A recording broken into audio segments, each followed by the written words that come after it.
They should do a modern day one with just a regular HP printer. Yeah, we can print in like 5 minutes. Yeah, we got like 10,000 copies. Yeah, it's a big deal. Just go to Kinko's, everybody grab a thing. Everybody grab a printer, we're fine. Yeah.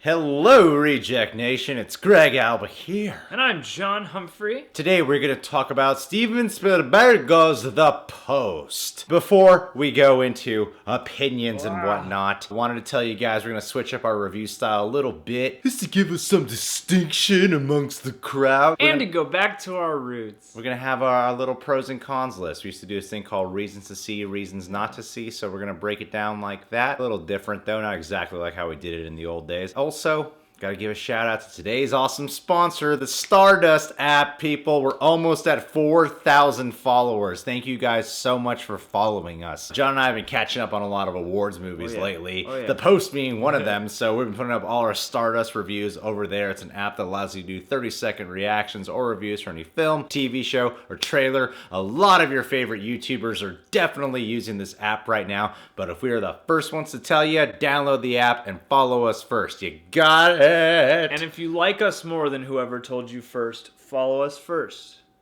as well. No one likes us more than Tyrone.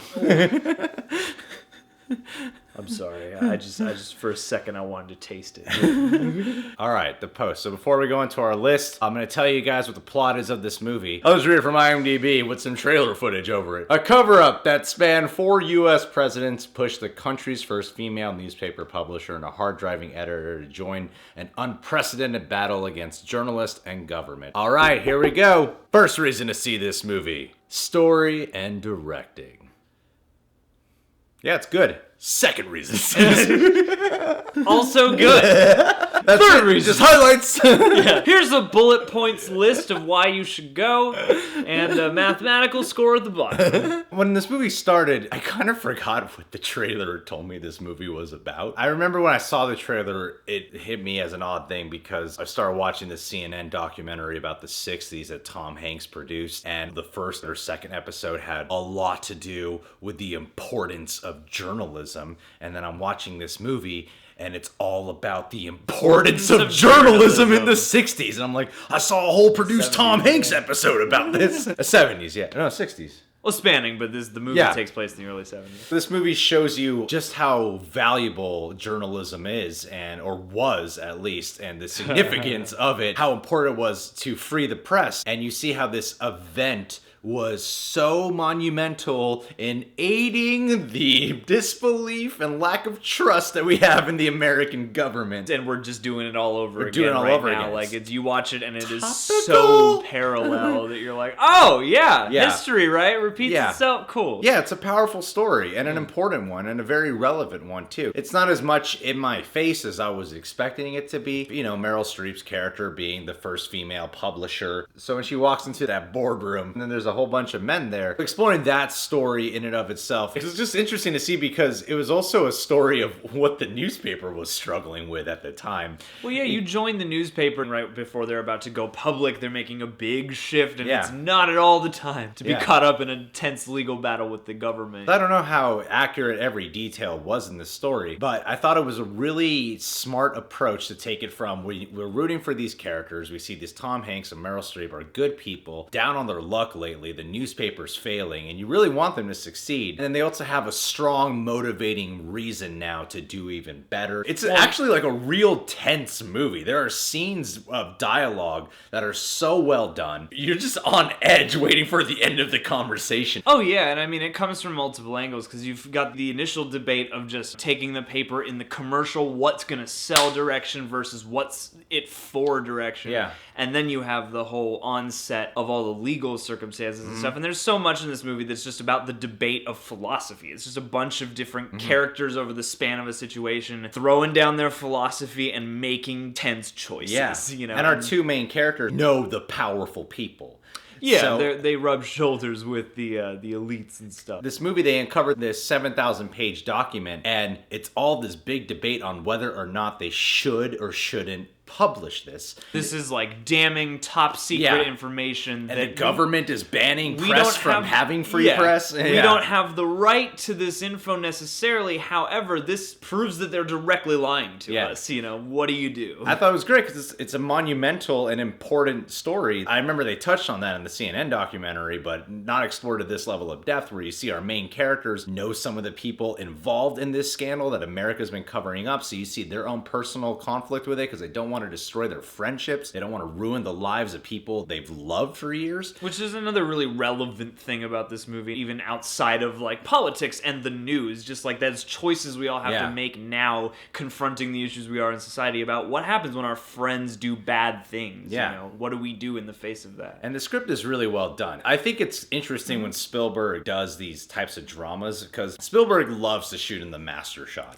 And when you see that in his big movies, that's so cool. And then when you see that in his smaller films like this, gotta pay attention. You really gotta focus, because it's like listening to an Aaron Sorkin script that doesn't cut. Like the first time you see Tom Hanks and Meryl Streep on screen together is so awesome, because you're like, oh, it's these two actors, and their first scene, it's like a few minutes of them talking, and the camera hasn't cut in this one master shot. I respect that Spielberg lets the audience choose where to pay attention, because there's a lot going on in the background. He's really establishing the environment. Feels very lived in that way. Yeah, so sometimes the pace can feel a little bit off to me, and there's some really cool shots and some really striking visuals in here, but there are also occasionally moments where I'm like, is he just kind of showing off and doing something cool that doesn't really feel necessary? But overall, by the time this movie starts really picking up and gets really intense, you're like, oh, this is why Spielberg is the master filmmaker that he is, because he knows how to make a tense picture. This is a good reminder, because I thought that for the most part it was really creatively shot. It was pretty tense. All the things that are supposed to make you feel triumphant work for the most part. I was surprised at how much I was caught up in it and how much I was enjoying it and how thrilling I thought it was. And I appreciated all of that attention to letting these characters with good inclinations make the choices that lead them to becoming better people.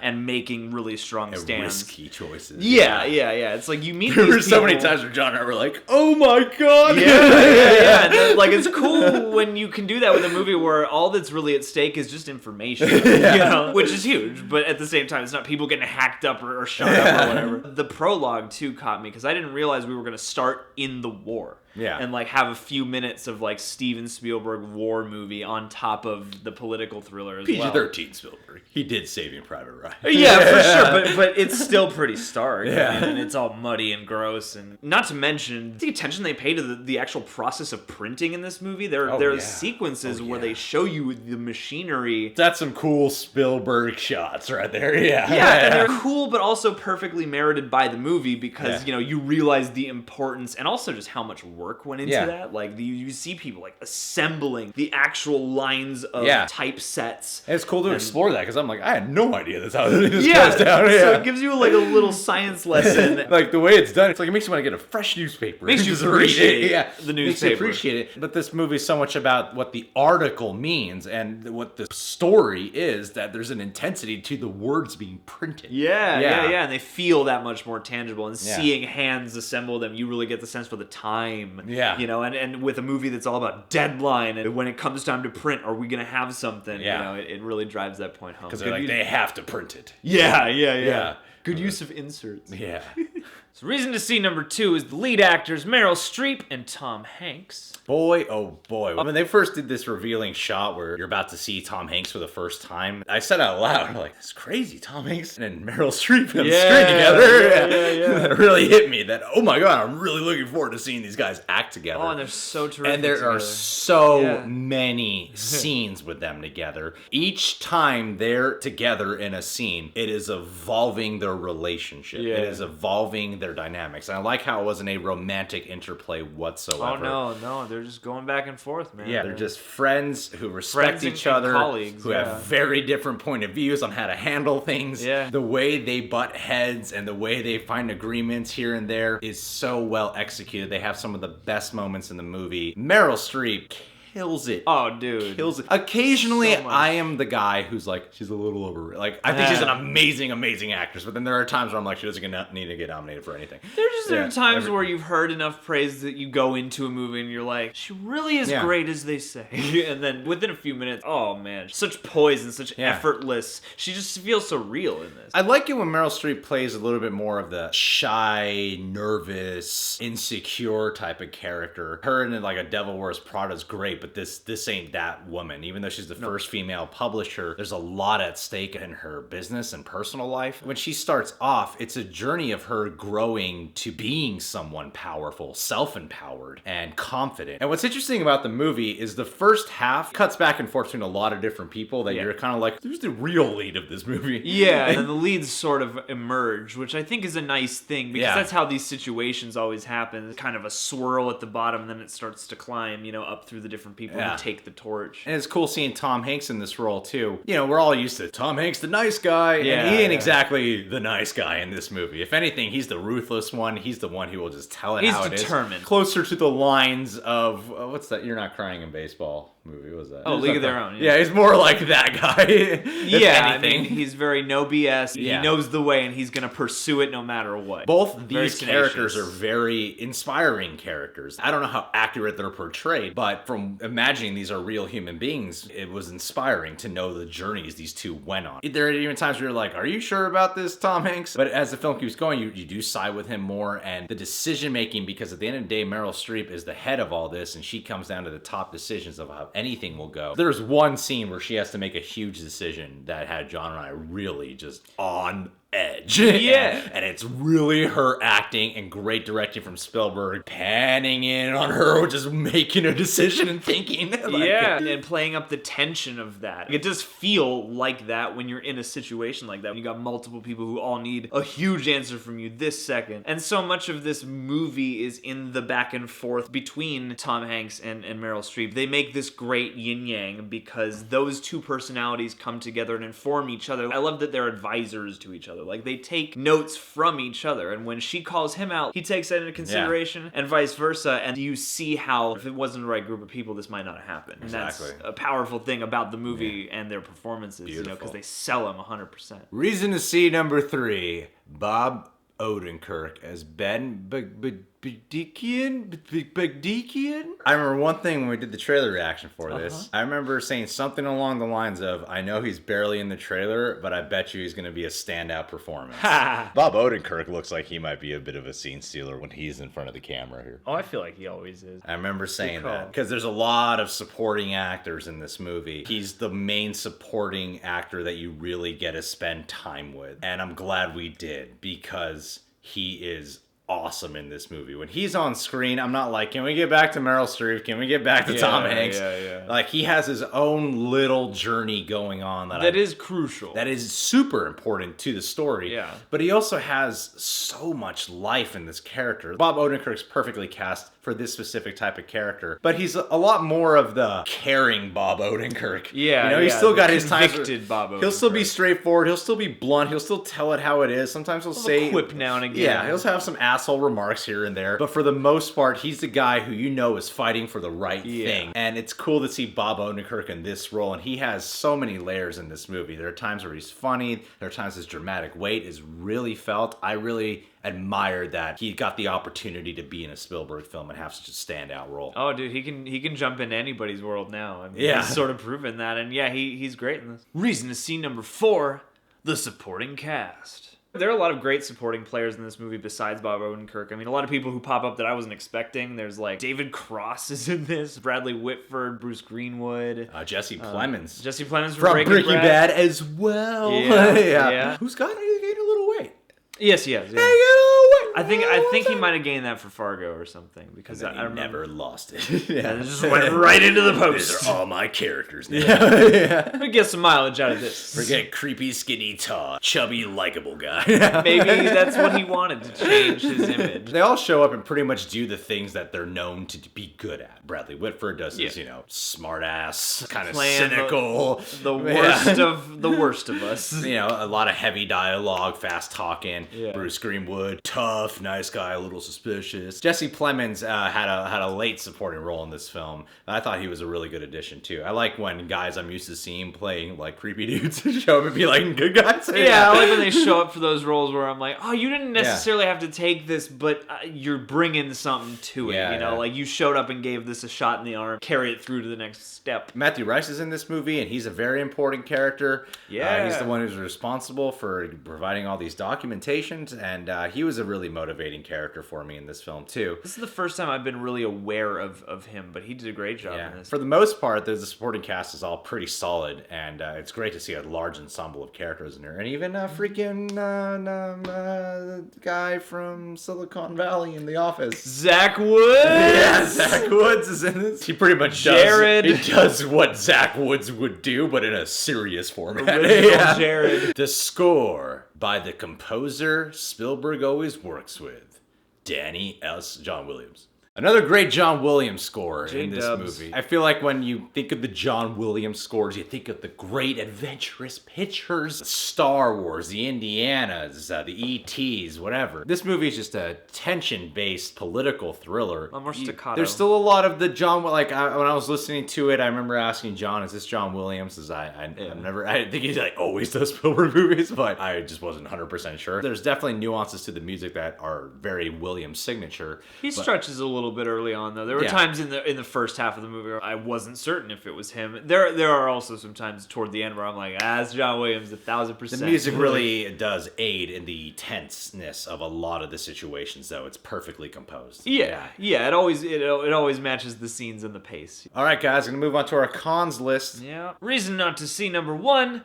Underutilized performances. A lot of people show up, and not everybody gets as much time as they like. Alison Brie, I thought, did a really good job with her scenes. She left an impact on me, but I did hope to see more, and even worse, I thought, was Sarah Paulson. I was like, oh, you're a terrific actress. Really just there for one scene. Yeah, and it wasn't like crucial that it be her. Like she's in like several scenes for moments, but then there's one scene where you're like, okay, that's the point of your character. And she does it really well. It's just like, I wish for your time you'd gotten more to do. Yeah, and same thing with like Michael Stuhlbarg, who's the head of the New York Times here. Another one where you're like, he does a good job. It's just every time he showed up, I thought, oh, that's right, he's in this.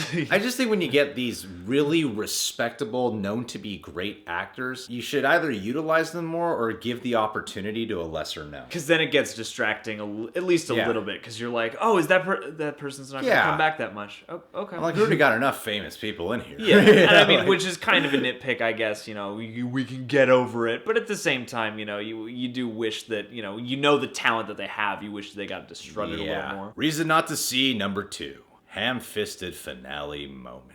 In order to explain this, because there are moments in here where it gets to the messages and the themes that are like super Spielberg-y, that are like so in your face. He has a ham fist sometimes. Yeah, and it took away some of the realism for me. There are very specific moments and dialogue of how it's being captured. On the nose, yeah. Yeah, it's way too on the nose for me. We're gonna go into like a minor spoilers here. It's a true story, so we're not really spoiling anything for you. But if you want to skip some details here, you can here. You can skip to this moment in the video if you made it this far. You want to skip to this moment if you haven't seen the movie yet.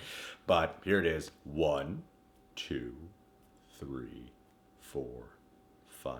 Well, Meryl Streep dies in front of Tom Hanks' kid. Yeah, when that train just busts through the Washington Post window and like... Yeah, I didn't know any of that happened. Yeah, it's like, wow. Okay, so when this movie's wrapping up, there's like a very few specific moments. Too much, man, too much. As I'm all for this age that we have of strong female empowerment. And I knew this movie was going to deal with that, especially when you see the plot of how this movie's unfolding and who Meryl Streep's character is. And there's this scene where she's going to court. A girl comes up to her who works for the government and pretty much says, I want you to win. And that was fine. That honestly was totally fine because there was this big rally going on outside, this big protest to free the press. I thought they were in there. That was a good moment. Yeah. And I thought that should have been it and it would have spoke enough volumes for me. Because I'm like, well, she's a woman in the government. This probably represents a lot of women right now. This moment happens where she's leaving the court and it's a giant crowd of protesters. And then Meryl Streep's is walking down the steps and she just happens to walk past this one section of a crowd where there's no men, only women. And as she's walking through the crowd, they're all doing that slow head turn to follow her. And it was just too cheesy, and I just didn't buy the moment. It seemed like too movie-like for me. For a film that it was pretty realistic for a lot of it, you know? Yeah, that's where I start to complain a little bit about those things, is when they start to really shift the focus and they call attention to themselves. Yeah, it's like, I don't think it's a bad moment in and of itself. I just would have handled it perhaps differently. Yeah. Or not, again, ham-fisted it quite so much. I don't like it when I'm sitting in a crowd going, I get it.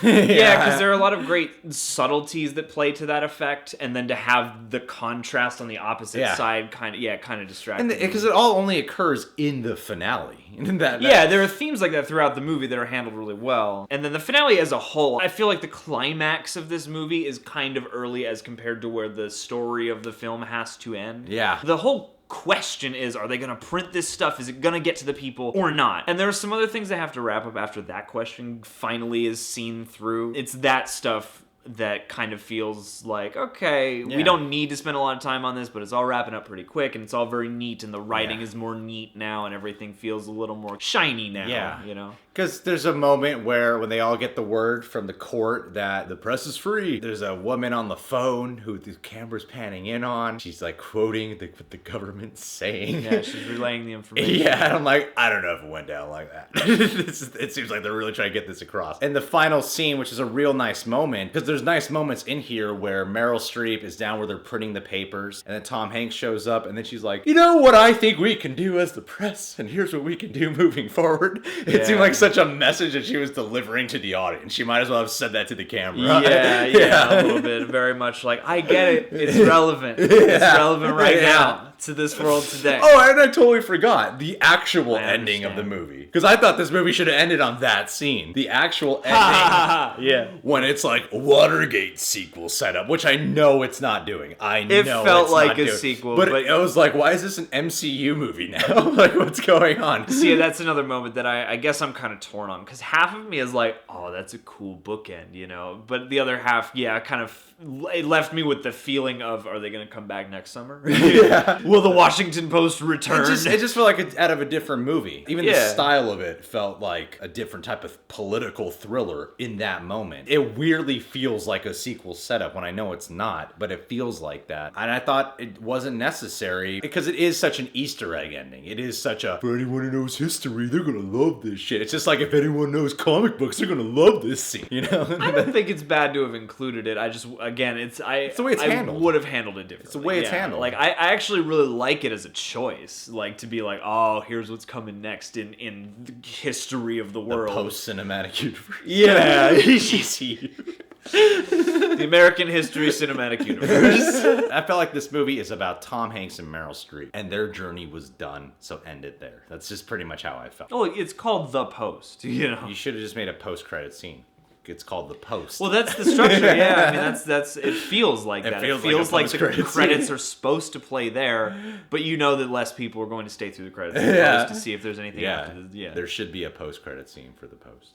And that would be perfect for that. Because it's called The Post. Because then it would be I've been trying to say the whole time. Oh, I'm so sorry. I'm dumb. All right, guys. Well, in the end of it all, I would give this movie a solid 4.5 out of 5 stars. I think it's well acted, it's well executed, it's powerful in a lot of ways, and it's surprisingly really intense. Overall, it might settle at like a 4 for me, but because it surprised me and it gripped me a lot more than I thought it would, and I appreciated it so much more, I'll go at like a 4.5 with you. I'll join you there. All right, Reject Nation. Well, thanks for tuning in. What did you think of The Post? Is it Spielberg's best movie since Indiana Jones and the Temple of the Lost Ark? Comment below. Guys, you can subscribe to The Real Rejects. Click that notification bell to get notified every time one of our videos is up. And download the Stardust app and follow us first. Special link in the description box. And last but not least, over at our Patreon, we started doing television show reactions and music videos because full-length TV show and full-length music videos often get blocked on YouTube. But go become a Patron Eject today, support the channel, and check out some awesome new content. And hi, PewDiePie.